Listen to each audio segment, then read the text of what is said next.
Assalamualaikum, mga minamahal naming taga-subaybay. Binabati ko kayo ng kapayapaan at magandang araw. Alam nyo ba ang katigasan ng ulo at palaging nakikipagtalo ito ay nakakasama? Alam nyo ba ang sinabi ng Propeta Muhammad sallallahu alaihi wasallam?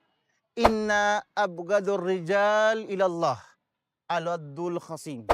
Sinabi ng mahal na Propeta Muhammad sallallahu alaihi wasallam, ang pinaka pupuutang lalaki sa paningin ng Allah subhanahu wa ta'ala ay yung mga taong matitigas ang ulo at yung mga taong palaging nakikipagtalo. Means to say, ang pinaka most hated na tao sa paningin ng Allah ay yung pag pinayuhan mo siya, nagmamatigas at nangangatwiran palagi. Ito yung mga ugali na ayaw ng Allah subhanahu wa ta'ala sa atin. Kaya ikaw at ako, baguhin natin ang mga ugali na dahilan na kung saan ikakagalit ng Allah subhanahu wa ta'ala sa atin.